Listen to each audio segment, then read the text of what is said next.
Well, good morning, Crossroads family. I am so glad that you have joined us today for worship and for this time where we get to dive into the Word and connect with God. This is an exciting day here at our Goshen campus because our annual cruise-in is taking place. That is always a great time to come out and look at some great cars and just have an entry point, an opportunity for people to connect with Jesus, because that is why we exist. We are here to connect people with God. We are here to celebrate those lives that are changed by encountering Him. We're here to contribute to the community in every way possible to make a difference for the kingdom. And I'm just so excited about the way that God is moving and working here in our church community. I got to be honest with you, with the cruising today, with our reopening of our Goshen campus next Sunday, with our best weekend ever happening September 11th through 13th, you guys, there's a lot coming up our way that's happening that I'm just looking forward with great anticipation to, because God is moving. Again, God is working, and these are unbelievable opportunities for us to keep connecting with God ourselves, but also to be inviting others to join us as we connect with Him. So don't forget, as crazy as our world is, as everything is back and forth and turned upside down right now, you still have a mission. You have a mission to connect people with Jesus. So make sure that you're drawing close to Him on a daily basis. Make sure that you're spending time alone with Jesus and drawing close to Him so He can move in your life, so He can use you to keep connecting people with Him. What we are talking about today in this series, Succession, falls right in line with this concept, because we have to keep our eyes fixed on Jesus. We have to stay focused on Him. And when it comes to this idea of succession, creating a foundation for a faith that will be able to be passed down for generations. We talked last week about how it starts with dedication. You know, am I available? Have I been making myself available for God to use me, for Him to use the gifts and abilities that He's placed in my life? Am I ready and willing to take action? Am I willing to stand alone if I need to? We took a look at the life of Elijah last week and realized these are three important characteristics that define what dedication looks like in my life. And the question is, am I dedicated to Jesus? It starts with saying yes to Jesus, but then it continues by saying yes to Jesus every single day with continuous moments of surrender, where when Jesus speaks to me and asks me to draw closer to Him, I surrender and say, God, more of you and less of me. I mean, that's the beauty of walking with Jesus, and that is the picture of what dedication looks like. Never forget, Jesus is 100% committed to you. He laid down everything. He made the ultimate sacrifice so that you could experience life, and we've got to recognize that when He's that dedicated to me, He wants me to be fully dedicated to Him. And that's where this foundation for building a legacy of faith begins, with my total dedication, my total commitment, my total surrender to becoming more like Jesus. Well, today we're continuing on with this idea that it continues with desperation. If I'm going to build a legacy of faith in my life, it starts with dedication, but it continues with desperation. And what I mean by that is I am desperate for Jesus. I realize that on my own, I am powerless to stand against all these temptations in life, to weather the storms that life throws my way. I desperately need Jesus. And what happens is when we take our eyes off of Jesus, we get ourselves in trouble. And I want to encourage you today to think about this idea of creating physical margin in your life, creating space for God to move.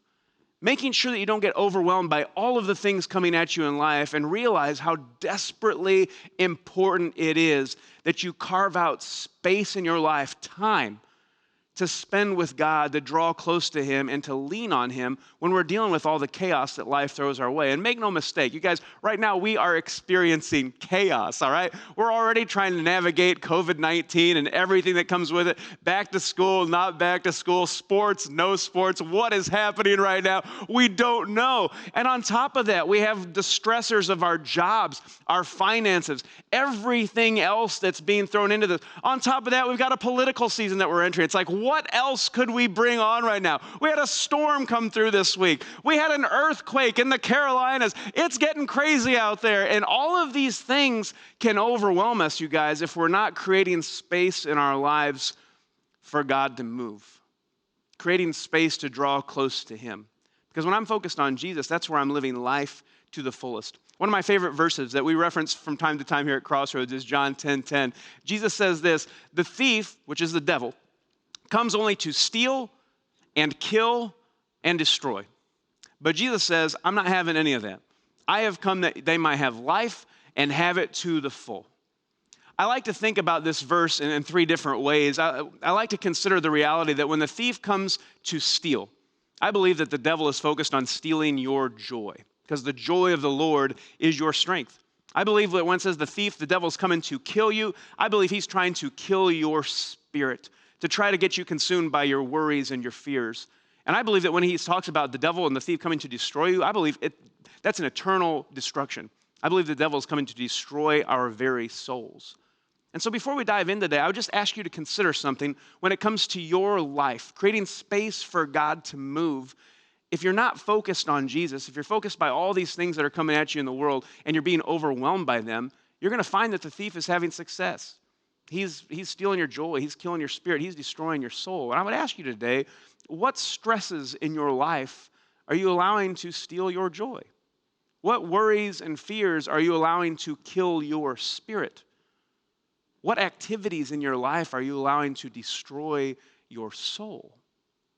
We have to create space for God to move because when we draw close to him, you guys, he draws close to us. What a powerful promise in James chapter 4. When I draw close to God, he will draw close to me. When I create space in my life for God to move, he's going to meet me where I'm at. He's going to help me weather this storm. And my foundation for my faith is only going to grow stronger because I'm focused on things that have eternal value. I'm focused on those things that bring me life. I'm focused on Jesus.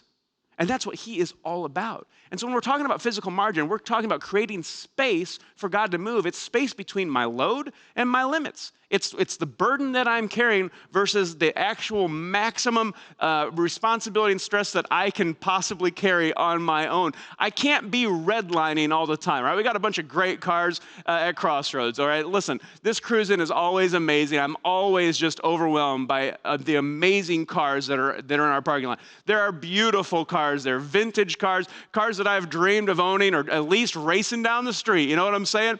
But the thing about it is, if you have one of these beautiful cars, it doesn't really matter how powerful it is. If you don't treat it right, it's going to break down. If you're redlining all the time, you're going to blow that engine, and it's just not going to work out the way that you thought it would. You got to treat it right. And your life is the exact same way. You can't be redlining all the time, or you'll burn out. You have to turn to Jesus because he is the author of life. And what the devil does is he gets us focused on the wrong things. We talked about this a few months ago when we were going through our 7 Deadly Sins series. We talked about that deadly sin of sloth. And the thing that amazes me about sloth is that I think people just assume that is laziness, right? If you're consumed with sloth, you're just, some lazy person, laying in bed all day. But sloth is actually much more sinister than that. Because in sloth, what happens is the devil takes my focus off things that have actual eternal value. And he gets me distracted by things that really don't matter at all. He gets me focused on the simple distractions of life. And so when it comes to sloth, the devil doesn't really matter what you're aiming at. He could care less what the target of your life is, whether you're completely apathetic to the things of God or whether you're so fanatic about other distractions that are meaningless that you don't have time for God. All he cares about is that whatever your life is focused on is actually meaningless. And that is the deadliness of that sin of sloth. It's allowing all these distractions in life to consume me and allowing those things to take my focus off of Jesus, who is the author of life, who longs for me to live life to the fullest. See, the devil, he's coming to steal your joy. He's coming to kill your spirit. He wants to destroy your soul. And if you don't create space, physical margin in your life where you can draw close to Jesus, where you can have space in your life for God to move, you're not going to be in a space where you're building that foundation of faith that is a legacy of faith that you can pass on to the next generation. No, instead you'll be overwhelmed by all of the different things that life throws at you. See, Jesus is very interesting. He longs for us to draw close to him. He longs for us to experience his life. And he hates it when the devil is stealing our joy, when he's killing our spirit, when he's having success destroying our souls. In fact, when it talks about this idea of creating physical margin in my life, space for God to move, Jesus addresses this head on in Matthew chapter 11, verses 28 through 30. Listen to the words of this. This is a beautiful statement from Jesus. If you're feeling overwhelmed, if you can't figure out what's going on or how much more you can take in life with everything that's being thrown at you, think about these words from Jesus in Matthew chapter 11. He says, "Are you tired? Are you worn out? Burned out? Come to me. Get away with me, and you'll recover your life." What a beautiful statement from Jesus. Are you tired? Are you worn out? Are you burned out? Man, that's a lot of us right now. I got to be honest with you. In the age of coronavirus, there's not a lot of people that are thriving. If you're hurting, if you're feeling a little worn out, a little tired, a little burned out, that's most of us, okay? Jesus says, if you're feeling that way, come away with me. Get away with me, and I'll recover your life. What an amazing statement from Jesus. This just reiterates the fact that when I draw close to Jesus, man, he draws close to me. He longs to fill me with his life. And when I focus on him, instead of all these things that are stressing me out, that are stealing my joy, what I realize is that he fills me with hope. He fills me with joy. He fills me with peace. And these are the things that everyone is looking for. Jesus gives me real life, and life to the full.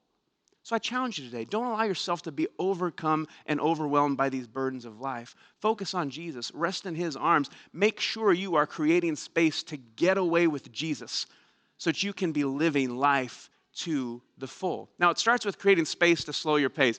And here's the thing. We've been talking about Elijah.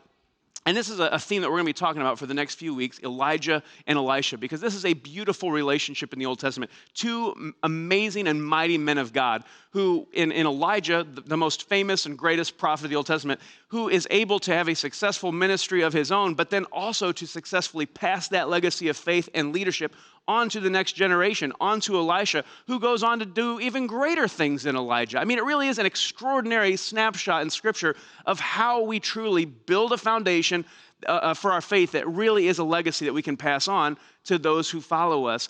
And what we learn from Elijah is very important because he himself, the greatest prophet in the Old Testament, the most famous, the most popular prophet, he himself got caught in this trap where he wasn't creating enough space for God to move. And what I've discovered in my personal journey, my spiritual journey for the last 20 years, is that oftentimes you'll be tempted to be burned out and beaten up right after you have a great spiritual victory. You'll have a moment on the mountain where you connect with Jesus, where you make a decision to take a next step in your faith. You have this amazing experience with God, and then the devil, seeing the move that you're making, is not going to like that, and he's going to try to steal your joy. He's going to try to kill your spirit. He's going to try to destroy your soul because he wants nothing for you to have a relationship with God. That's the last thing he wants for you. And so oftentimes our hardest times, our darkest hours come after our greatest victories. We really have to struggle. We really have to push. We have to really lean into Jesus. And that's why it's so important that we focus on the importance of creating space in our lives for God to move. Every single day, carving out time so that when we're feeling worn out, when we're feeling tired, when we're feeling burned out, we can get away with Jesus. He can breathe his life into each and every one of us. Elijah experienced this burnout.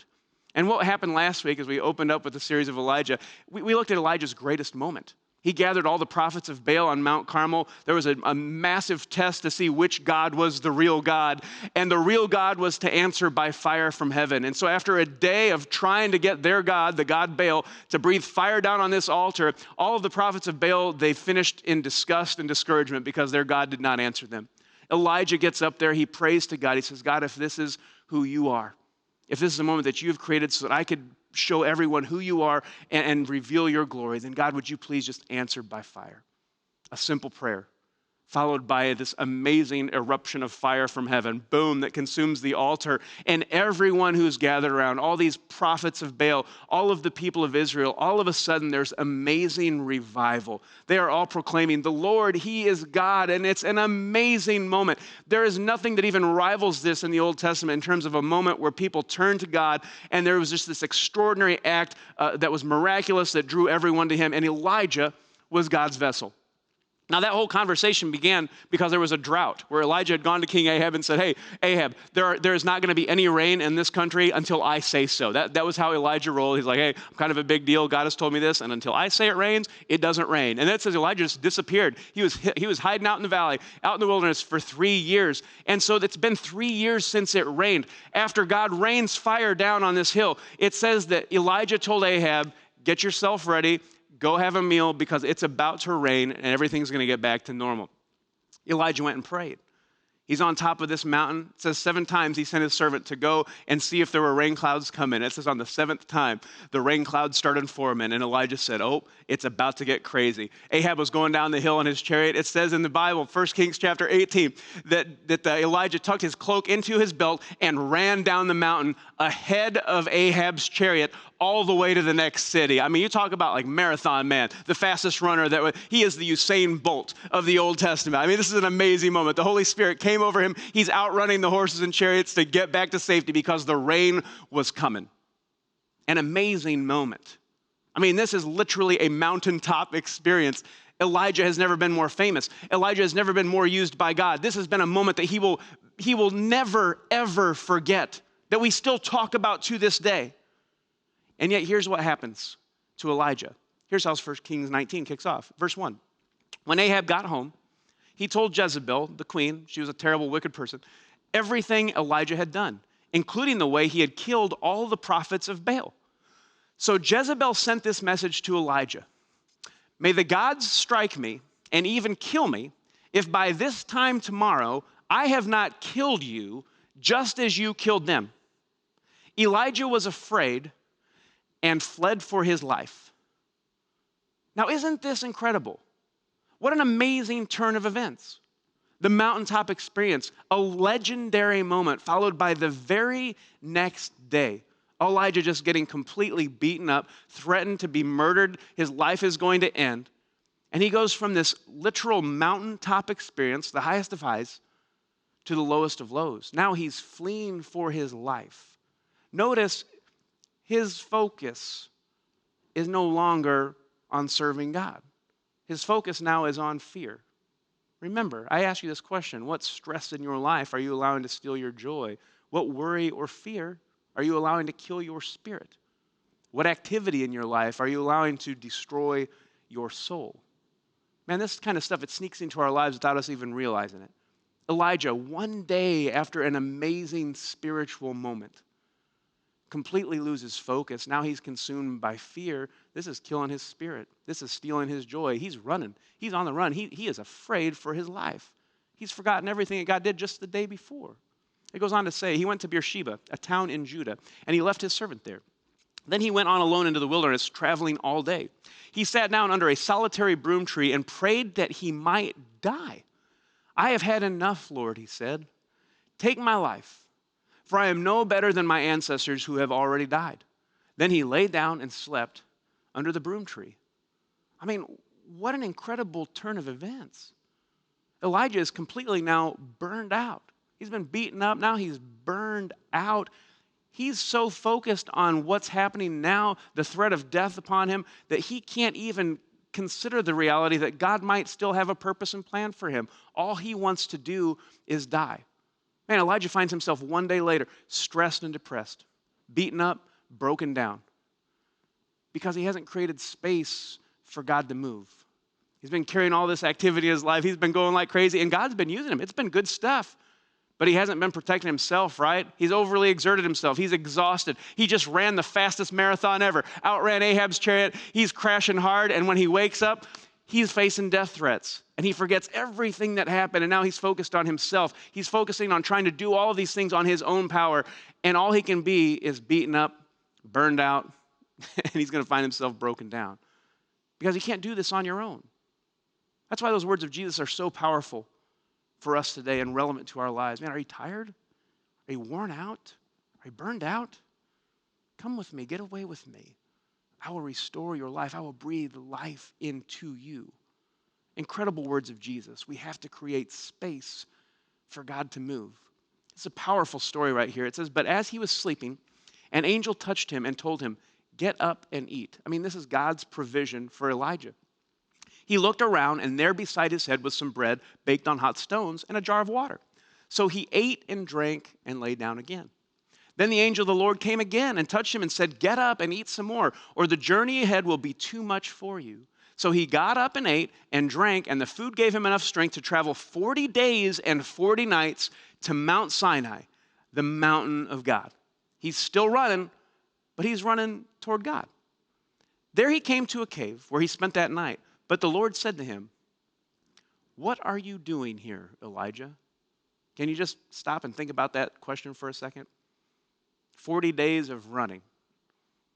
Elijah's beaten up. He's burned out. Dude is broken down. God doesn't say to him, hey, Elijah, how you doing, man? How can I help you? No. God says, Elijah, what are you doing here? Why have you allowed this to happen? Don't you know that I want to breathe life into you? Come, Elijah, get away with me. If you'll just focus on me, I will breathe my life into you. I will fill you with hope and joy and peace. You will know that I will raise you with my victorious right hand, that I will never leave you, that I will never forsake you. Elijah, you don't have any reason to be stressed. There's no reason for the devil to steal your joy. Elijah, you shouldn't be worried or full of fear. I am life. Elijah, there's no reason to be here. Elijah, what are you doing here? Elijah answers, I have zealously served the Lord God Almighty, but the people of Israel have broken their covenant with you, torn down your altars, and killed every one of your prophets. I am the only one left, and now they are trying to kill me too. I mean, this is Elijah at rock bottom. He's beaten up, he's burned out, he's broken down. He's at the end of his rope. And what is God saying to him? He's saying, Elijah, why are you here? Why have you allowed the devil to steal your joy? Why have you allowed the devil to kill your spirit through your worries and your fears? Why are you allowing the devil to destroy your soul? You're running. You're focused on yourself. I want to challenge you today. If you're struggling, if you're worn out, you're tired, you're burned out, I want to ask you this question. Why are you here? Consider the words of Jesus. They're as relevant to us today as they were 2,000 years ago when he spoke them. When he says the thief comes only to steal and kill and destroy, he also follows that by saying, I have come that they might have life and life to the full. That's a promise. That's his mission. That's his goal for you. Man, don't let the devil steal your joy. Do not let the devil kill your spirit. Do not let him destroy your soul. Jesus has come for you to experience life and life to the fullest. And if you talk about building a legacy of faith that you can pass on to the next generation, pass on to your kids, pass on to your family and to your friends and to your neighbors, that starts by living life to the fullest, by staying focused on who God is and how much he loves you. What powerful words to think about from Jesus. I got to ask you today, are you creating enough space for God to move in your life? Are you spending time with him? Are you carving out space in your day where you are able to stay focused on who Jesus is and the promise and the plan that he has for you? Because I would challenge you today, you have to stay focused on him. Jesus is the author and perfecter of your faith. You are dearly and deeply loved by him. He longs for you to experience life and life to the fullest. And so I got to challenge you today, when it comes to creating space, take time to spend with Jesus. Make sure that you are laser focused on who he is calling you to be, and that you don't get distracted by the stressors in life, that you don't allow those things to steal your joy, that you don't get your worries and your fears in a place where they overcome everything that God is doing and allow the devil to use those things to kill your spirit. Don't allow any activity in your life that will prevent you from drawing closer to Jesus, allowing those things to kill your soul. No, stay focused on Jesus, because he longs for you to experience life to the fullest. He says in Matthew 11, I'm going to close where we started with this verse today. He says, are you tired? Are you worn out? Burned out? Come to me. Get away with me, and you'll recover your life. Powerful words from Jesus. If you're struggling today, if the devil has stolen your joy, I want to encourage you today, get away with Jesus. Draw close to him. Let him breathe life into you. If you've allowed yourself to be overcome by worries and fears with everything that's going on today in our lives, all around us, man, get away with Jesus. Draw close to him and let him breathe life into you. If there's any activity in your life that you're allowing just to destroy your soul, it's become a barrier between you and Jesus, man, get away with Jesus. Spend some time with him. Let him breathe life into you. Ask for forgiveness. Turn away from those things that are keeping you from him and draw close to him. That is where life is lived to the fullest, and that's where God longs for you to be. You've got to say yes to Jesus. You've got to create space in your life where each and every day you can keep saying yes to him, that every single day living in daily surrender, where you are drawing close to him and staying focused on him. In that way, you will live life to the fullest, and you will not be overwhelmed by all of these things that life throws at us. In conclusion, I just say these words again. Are you tired? Man, are you worn out, burned out? Come to Jesus. Get away with Jesus, and you will recover your life. Jesus, we are so thankful today for the way that you love us. You love us with an extravagant love. And while we're talking about how we build a foundation for faith that will last throughout our lifetimes, but also be a faith that we can pass on to the next generation, Jesus, we recognize that you ask us to be dedicated to you, but Jesus, you want us just to be desperate for you. Each and every day, carving out time to create space where you can move, where you can draw us closer to you. And not that we do that just out of some habit or ritual or duty, but so you can breathe your life into us. And so, Jesus, for those who are watching today, who are experiencing this moment with us together, God, I just ask, God, that for those who have been so stressed that they've had their joy stolen, God, would you breathe life into them? Would you restore their joy today? For those that are experiencing this right now, who have allowed their worries and fears of life to overwhelm them and to kill their spirit, God, would you speak life into them? Would you help them to trust in your promises, to realize that you are faithful, that you are here, that you will never leave us, that you will never forsake us? For those struggling with activities in their lives that are destroying their soul, God, would you help us to just turn to you, Jesus, to spend time with you, to get away with you, and again, allow you to just breathe your life into us. Jesus, we love you. We thank you and we give you praise today because you are worthy. We pray this in your holy and mighty name today. Amen.